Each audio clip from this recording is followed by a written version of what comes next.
Yo, what is up everyone? This is OJ over here from PlayerEssence. And now that the Wii U is pretty much done by Nintendo standards and they've lowered the forecast to 800,000 units and we really aren't going to get many new Wii U games, probably outside of Paper Mario Color Splash and The Legend of Zelda Wii U, I think it's a good time to talk about how you guys feel the system shook out or played out throughout the generation, and where do you rank it as far as your all-time Nintendo consoles, since the library is pretty much finished. We still have the big one, Zelda U, coming up, but I'm pretty sure you could put together where you put this system. And honestly, for me, if you've been watching my channel, you know that I've had issues with certain things the Wii U is and the type of games that Nintendo decided to focus on. I really didn't like the mini-game collections and the amount of platformers. I felt that the variety was a little lacking.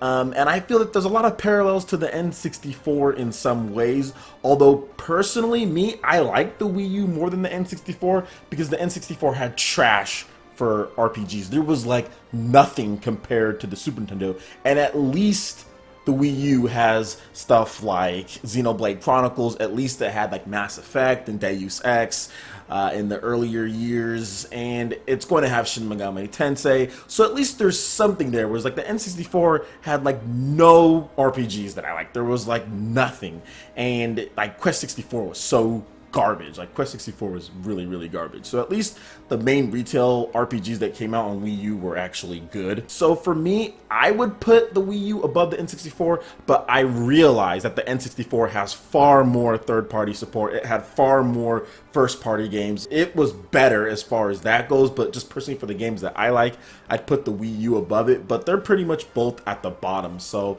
I have the N64, the Wii U, the Wii, the NES, GameCube, and then of course the Super Nintendo is the top dog in all of that. And the reason why the Super Nintendo is the top dog is because the Super Nintendo, it really just took everything the NES did and said, huh, you think that was good? Wait till you see this. It exceeded expectations pretty much on every single level. Not only was the console more durable, the games actually worked a lot better. Developers actually were able to put chips in there to enhance the graphics, like on Mega Man X. There were so many different technologies that made games so cool. I remember playing Star Fox for the first time, being blown away as like a 4 or 5-year-old or whenever that game came out, however old I was, and just loving it. I think I was like 6 or 7, but still, there was just so many great things. Chrono Trigger, Secret of Mana, Lufia, Lufia 2, Breath of Fire 2. There was just so many great RPGs, so many great third-party games. Like, third-party games were just as good as Nintendo's first-party games.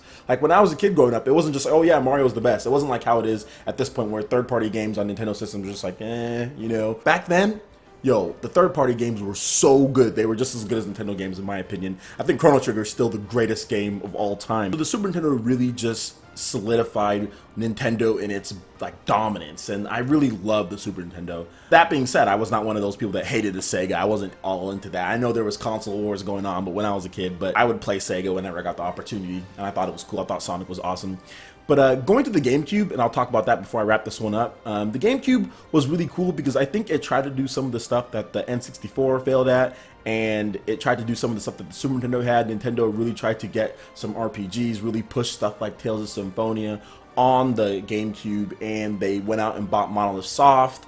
They're going out there and trying to do their best. The Baiten Kaitos series, there was just so many cool RPGs, but the PS2 had way more, and that was like my one knock on the GameCube, and that's why it's underneath the Super Nintendo, just because it didn't have enough of the RPGs, but it did have a ton of third-party support. It didn't have online play, which was unfortunate. There was one game with Phantasy Star Online, which I actually played that a lot. That was another great RPG, by the way. But just compared to the Super Nintendo, I would just put it right underneath the Super Nintendo, just because the Super Nintendo had far more. But it did have Phantasy Star Online, it did have Skies of Arcadia Legends, it did have some of the most iconic and awesome RPGs of all time. Plus it had sports games, it had Madden, it had all the other stuff, it had like NFL Street, it got tons of different stuff. So the GameCube to me is the second best Nintendo console of all time, and then the NES is right there at third. So where do you rank the Wii U as far as Nintendo consoles of all time? What do you feel the Wii U did great? What do you feel that it really lacked in? And how do you feel about it now that the Wii U is pretty much done skis?